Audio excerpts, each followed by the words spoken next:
Hari ini 31 Juli 2024, balik dengan pembahasan XAUUSD. Ya, kali ini seperti biasa ya, saya selalu tunjukkan dalam pembentukannya di daily terlebih dahulu.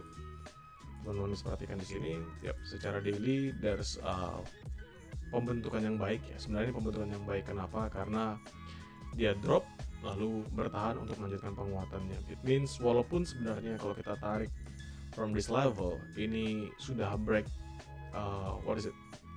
area higher low-nya, tapi dia ada upaya untuk kembali menembus ke atasnya. Ya, ada upaya kembali menembus ke atasnya ini secara daily. Dan teman-teman bisa perhatikan ya, secara daily-nya hari ini dan kemarin itu sebenarnya sudah break out the previous inner liquidity. Maka dia sudah break this level di PDH-nya 2403, kita hapus, dan dia nggak makan area previous daily low-nya. Dan saat ini dia juga sudah break out ya. Dia sudah break out juga previous daily high-nya. Teman-teman bisa perhatikan ini levelnya ada di 2412. It means 2412 ini adalah patokan yang bagus kalau kita mau entry. Buy. Ya, buy kalau misalnya masih bisa continuation. Sekarang ini kan harganya di 2415 ya. Jadi kita let's see aja bagaimana. Nanti kita akan turun ke time frame yang lebih kecil agar bisa melihat yang lebih detail. Sekarang kita balik ke H4. Yap, di H4 teman-teman bisa perhatikan ya. Di H4 ini still going up dan strong ya. Strong going up. Dan 2399, 2403 ini sudah di break. Dan ya semalam saya nggak ada entry apapun lagi karena sudah selesai. Saya terakhir hanya live saja. Jadi teman-teman, kita start with a new things hari ini. Pertama yang kita bahas adalah this fair value gap. Ya, this fair value gap teman-teman bisa ngeliat there's a gap yang mana saat ini gapnya sudah ditutup. Means ini nggak penting buat kita bahas. Walaupun ini sebenarnya ada di area yang pas ya. Ini kan fair value gap dari sebelah sini sampai bawah. Lalu di clearance sampai 2399 dan sebenarnya it's still another profitable trade yang bisa dilakukan. Tapi kita nggak perlu perhatikan lagi, di level juga kita nggak perlu perhatikan karena cukup jauh.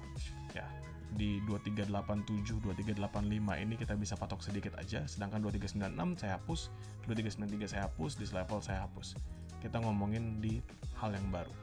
Kalau misalnya kita ngomongin di pembentukan saat ini, kita bisa tarik the same level yang terjadi. Ini kan jam 8 pagi tadi, lowest-nya in this level dengan highest-nya di sini. Ya, ini di H4-nya, teman-teman bisa perhatikan ya. Dia break that level setelah dia berhasil strong bullish ya dari jam dini hari tadi. Dini hari tadi dia strong bullish, lalu dia saat ini melanjutkan bullish-nya kembali. Now we check on H1, kita akan cek di H1. Nah, teman-teman bisa perhatikan ya. Di pembentukan H1-nya ini, ya di pembentukan H1-nya ini, kalau misalnya saya hapus this level, and this level, teman-teman bisa ngeliat ada base yang sebelumnya di breakout. See? Ini base, ya ini base sebelumnya di break, drop, base, drop, pembentukan di atas nggak berhasil break, drop, dan di kondisi ini dia berhasil breakout. Ya, teman-teman bisa perhatikan, di kondisi ini dia berhasil breakout. Ini kalau saya tarik ke belakang ya, teman-teman akan lihat, nah sepanjang ini.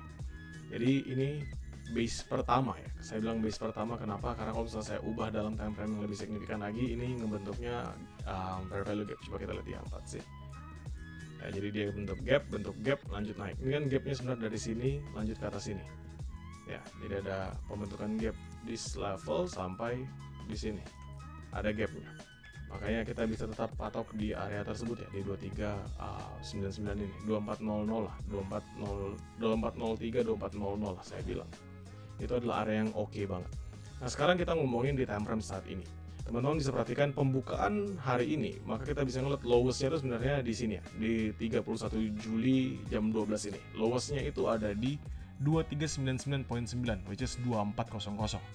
Ya, itu lowest-nya. Tapi untuk pembentukan yang terbaru saat ini, teman-teman bisa ngeliat ada area yang selalu menahan.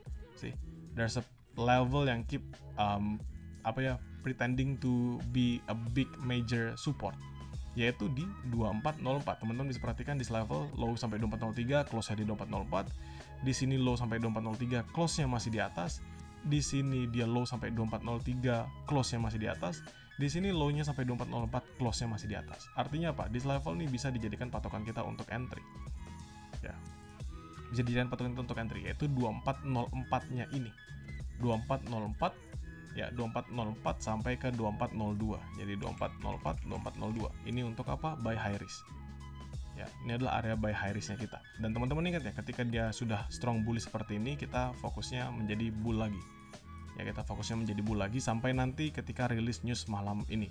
Malam ini akan ada ADP ya, ADP non-farm, sama nanti di dini hari akan ada FOMC interest rate, Federal Interest Rate Decision. Dan sekarang teman-teman perhatikan the highest levelnya. Di mana highest levelnya? Ada di 2419 yang nggak berhasil di breakout. Ya, sekarang kalau saya turunkan dalam time frame yang lebih kecil, teman-teman akan melihat another level yang cukup menarik untuk kita bahas. Ini kalau misalnya di M15, see, it's the same things ya. Dia nggak berhasil breakout that level, tetapi ada area order block yang di atasnya, di base order block on this one. Nih, look at this, drop, nahan base, kencang naik. Jadi sebenarnya di 2407 atas, ini 2408, 2407, it's actually another place yang bisa kita manfaatkan untuk entry, tapi buy-nya buy scalping. Kalau bingung saya ngomongin apa, teman-teman bisa perhatikan di gambaran kalau misalnya saya ubah ini jadi garis. See, this one. Teman-teman bisa lihat, this level ini adalah area yang selalu close. Di berapa? 2407, 2408. Artinya 2407, 2408, 2406 ini bisa dijadikan area buy scalping. Karena kan kita sebenarnya nggak gitu jauh ya, jaraknya cuma 20 pips kalau kita ngomong dari area terakhir ke 2404 di high risk kita. Jadi ini bisa kita manfaatkan untuk buy scalping 2408, 2406. Sampai kapan ya? Sampai nanti teman-teman ngelihat candlestick yang sama. Ini kan candlestick hijau naik ya. Candlestick yang sama, merah tapi turun ke bawah.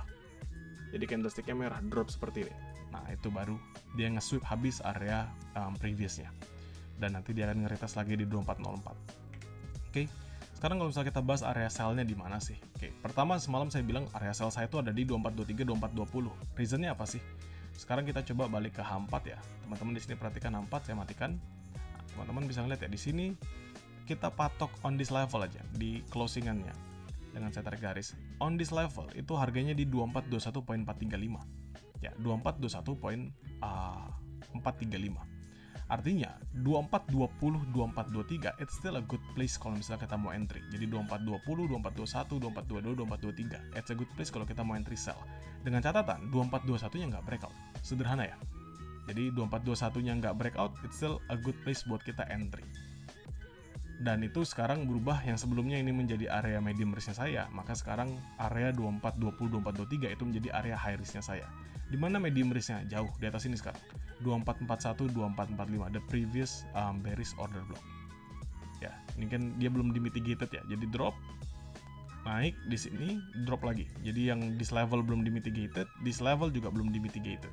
Ini angkanya berapa kayak? Ini 2430-an. Ya, jadi nanti kita sell awal 2420, 2423, as long 2421 nggak breakout. Jadi kita manfaatkan dulu entry di sana. Lalu nanti sell kembali itu di 2430-an, baru sell terakhir di medium risk-nya 2441, 2445. But let's see, kalau misalnya itu ngehit ke area 2430 atau 2440 sudah mendekati Federal Interest Rate Decision, ya kita nggak bisa manfaatkan area tersebut. Karena seperti biasa, saya selalu patokan terhadap news terlebih dahulu, baru nanti saya eksekusi dalam market. Begitu ya. Jadi kalau misalnya saya bisa konklusikan, what is the best places kita kalau misalnya mau entry buy, ya pasti jauh lebih di bawah sana. Menurut saya, this is the best place kalau misalnya kita mau entry buy. Ketika pertama kali dia bikin bullish momentum. Ini di 2389, 2386. Ya, ketika dia pertama kali bikin bullish momentum, this level. Which is the same level yang sebenarnya kemarin saya tunggu buat entry buy ketika news untuk buy scalping. Ya, 8 dari 2389. Dari 2389 bisa, atau misalnya dari 2387, 2385 it's totally the same. Nanti kita tinggal bahas karena kan belum nyampe sejauh itu kan. Sedangkan kalau misalnya kita ngomongin buy scalping ya 2408, 2406 bolak-balik aja. Jadi teman-teman bisa manfaatkan lower time frame. Ya, lower time frame M15, M5 sih, M15 dan M5-nya masih bisa dibantu. Dan kalau misalnya high risk-nya ya 2404, 2402 ini. Ya, 2404, 2402. Sama, 2404, 2402 ini selama si 2402-nya itu nggak di break. Sorry, give me a moment. Oh no, 2404, 2402 ini selama si 2404-nya yang nggak di breakout. Ya, teman-teman kan bisa lihat ya, berkali-kali dia berusaha nge-break tapi selalu close di atasnya. So 2404 nggak break, it's still a good place kalau misalnya kita mau entry buy high risk. Ya, sedangkan sell high risk jauh, 2420-an ke atas, 2420, 2423, lalu nanti lanjut lagi di 2430-an baru di 2440. Untuk sekarang kita tinggal ngikutin market aja. Kenapa? Karena teman-teman bisa perhatikan ya, this level sudah di break. Ya, ini dia sudah break lumayan signifikan dan saat ini dia membentuk base baru dan potensial dia untuk melanjutkan penguatannya lebih terbuka lebar. Ya, potensial dia melanjutkan penguatannya itu lebih terbuka lebar dibanding dia akan balik drop ke bawah. Sampai kapan? Sampai nanti memang ada candlestick momentum drop yang lumayan signifikan. Jadi sekarang kita tunggu aja, dan menurut saya sendiri ini adalah hal yang bagus ya. Kenapa? Karena dengan adanya penguatan seperti ini, market akan jauh lebih energik dan juga bisa kita perdagangkan dengan baik. So, teman-teman bisa jadikan mapping ini sebagai referensi. Nanti teman-teman sesuaikan lagi dengan metode yang teman-teman jalankan. Bagi teman-teman di grow account, nothing to be worry about. Saya akan selalu share hasil analisis saya ini di dalam grup, dan nanti kita bisa bahas bersama atau trade bersama. Sedangkan untuk di publik, teman-teman nanti bisa tonton live ini ulang lagi, atau nanti menonton video mapping yang akan saya share.